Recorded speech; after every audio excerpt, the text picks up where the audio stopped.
sa liblib na baryo ng San Vicente. May isang kwento tungkol sa isang dalagang may kagandahang hindi matatawaran, si Amara.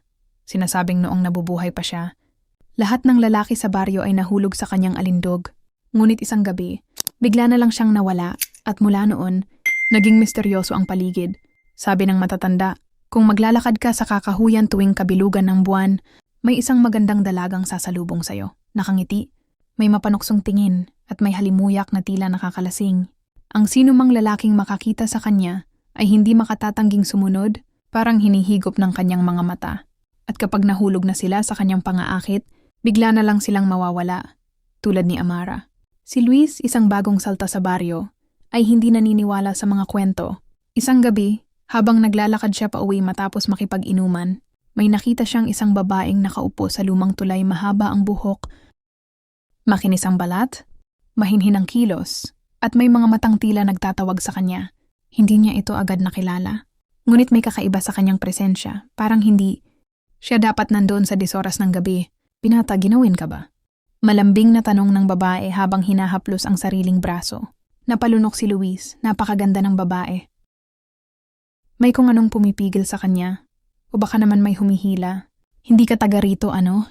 Bulong ng babae habang lumalapit. Ngunit bakit parang kilala na kita? Lalong bumilis ang tibok ng puso ni Luis. May kakaiba sa mga mata ng dalaga, ng akit. Ngunit may bahid ng lungkot. Amara? Anya, biglang bumigat ang kanyang talukap. Parang gusto niyang ipikit ang mata, lumapit at... Luis! Isang matandang lalaki ang biglang sumulpot mula sa dilim. Si Mang Ernesto, ang albularyo ng baryo. Agad niyang hinila si Luis palayo. Nang muli siyang lumingon, wala na ang babae. Huwag mong hayaang mahulog ka sa kanyang pang-akit, sabi ng matanda. Siya si Amara. O ang natira sa kanya. Nanginig si Luis. Bakit siya nandito? Dahil nais niyang bumalik. At doon niya nalaman ang totoong kwento. Si Amara ay pinatay ng kanyang mangingibig matapos siyang pagtaksilan nito. At simula noon, ang kanyang espiritu ay naghahanap ng kapalit. Isang bagong mangingibig na mahuhulog sa kanyang patibong upang manatili siyang buhay sa dilim. Hindi mapakali si Luis sa gabing yon. Paulit-ulit na bumabalik sa isip niya ang mukha ni Amara, ang kanyang mapanuksong titig. Ang malamig ngunit kaakit-akit na tinig. May kung anong bumubulong sa kanyang isip, isang tawag na hindi niya matanggihan. Paglipas ng ilang oras, parang wala sa sariling bumangon si Luis mula sa kanyang higaan. Madilim pa ang paligid ngunit alam niya kung saan siya pupunta. Hindi niya namalayan kung paano siya nakarating sa lumang tulay, kung saan niya unang nakita si Amara. Nandoon, siya nakaupo, nakangiti, at tila matagal nang naghihintay sa kanya. Luis! Bulong niya, punong-puno ng pagnanasa at pangungulila. Bakit mo ako iniwan kanina? Napalunok si Luis.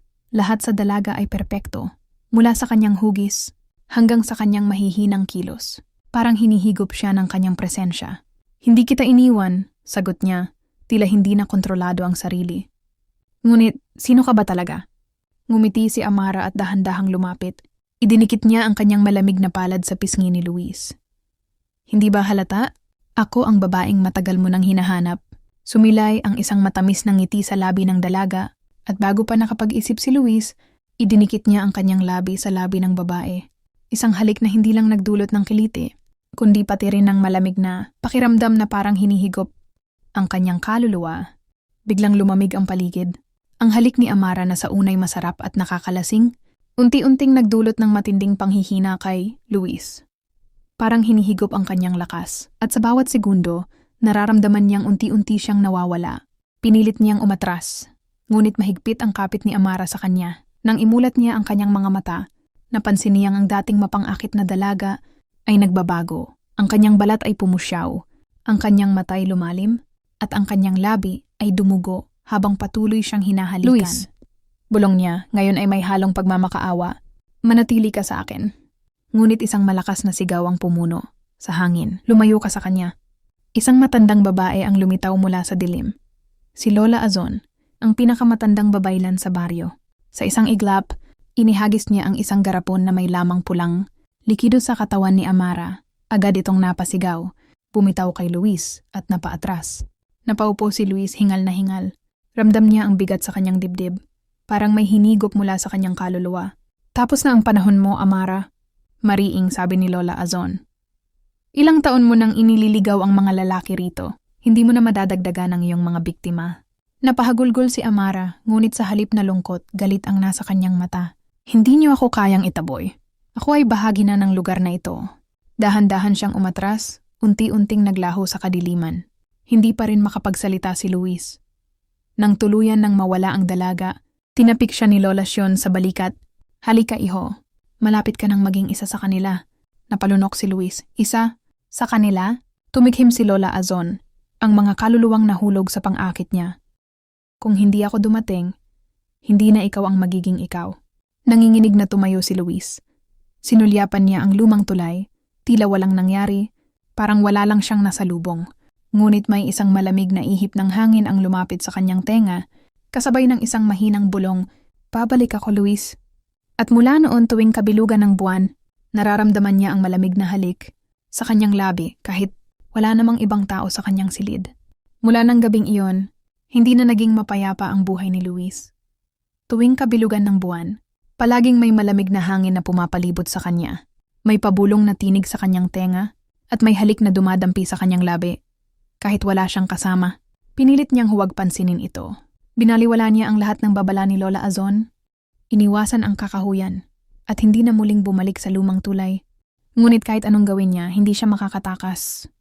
Isang gabi habang siya ay nasa kanyang kwarto, naramdaman niyang may malamig na haplos na dumaan sa kanyang leeg. Napakislot siya at mabilis na bumangon. Nanginginig niyang binuksan ang ilaw, ngunit wala siyang nakita. "Huwag kang matakot, Luis." Napalingon siya. Sa sulok ng kanyang kwarto, nakatayo si Amara. Hindi na kasing ganda ng una niyang nakita, ngunit mas mapanukso ang kanyang ngiti. Ang kanyang mga mata ay mas malalim, punong-puno ng pangungulila, at ang kanyang katawan ay parang usok na unti-unting nawawala. "Bakit mo ako tinatakasan?" Bulong niya habang dahan-dahang lumalapit. "Hindi ba't gusto mo ako? Hindi ba't hinanap mo ako sa iyong panaginip?" Umiling si Luis at umatras hanggang sa mapadikit siya sa dingding. "Hindi totoo tong wala ka na. Itinaboy ka na ni Lola Azon."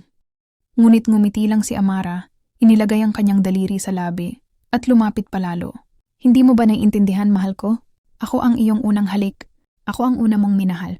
Malamig ang kanyang boses, ngunit may kung anong init sa bawat salita niya na tila lumulusot sa puso ni Luis. May bahaging gusto siyang lumaban, gusto siyang sumigaw, ngunit nang idampi ni Amara ang kanyang kamay sa pisngi niya, bigla siyang napakalma. Muling lumamig ang paligid. Mabagal, maingat, at puno ng pang-akit, inilapit ni Amara ang kanyang mukha sa kanya. "At dahil ako ang una," bulong niya habang dumadampi ang kanyang labi sa labi ni Luis, "ako rin ang magiging huli." Biglang sumakit ang ulo ni Luis. Parang may kung anong bumabalot sa kanyang isipan, may hinahatak sa kanyang kaluluwa. Nakikita niya ang sarili niya. Nakatayo sa lumang tulay, nasa ilalim ng liwanag ng buwan, at sa kanyang tabi, may isang babaeng nakayakap sa kanya. Siya si Amara, at siya na ang bagong multo ng San Vicente.